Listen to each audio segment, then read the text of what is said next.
সুগন্ধি বাইলে বানানোর ফানে মুই এই জায়গায় লই লইছি লেবু পাতা আর কিন্তু বাইলে মাছ লাগবে। তারপর মনে করেন মুই বেগুন লই লইছি, আমরা চাইলে অন্য যে কোনো সবজি অ্যাড করতে পারেন, তবে বেগুন দিয়ে কিন্তু বেশি মজা হয়। মুই এই জায়গায় সুগন্ধি বাইলে বানানোর ফানে এক বেগুন লই লইছি, এটার একালে সিঁড়ি সিঁড়ি করে কাটতে লইতে হবে বুঝছেন।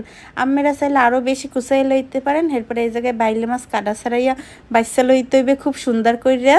মুই বাইলে মাছটাকে সুন্দর মতো ধুইয়া এরপর নুন হলুদ দিয়ে মাহাই এরপর মনে করেন তেলে ভাজতে লইছি। এরপর এই জায়গায় তাওয়ার মধ্যে প্রথমে দিয়ে দিয়েছি বাইগুন, হেয়ার লাগে দিয়ে দিয়েছি মনে করেন রসুন আর পেঁয়াজ কুচি, এরপর হলুদ গুঁড়া বুঝছেন। হেয়ার পর দিয়ে দিতে হবে স্বাদ মতো নুন, জিরা গুঁড়া, তারপরে এই জায়গায় ধনিয়া গুঁড়া, যেগুলো গুঁড়া মশলা আছে এক এক করে সবই দিয়ে লইতে হবে। এরপর আমরা আসলে শুকনা মরিচও দিতে পারেন, মুই এই জায়গায় কাঁচামরিচ দিয়ে দিছি বুঝছেন।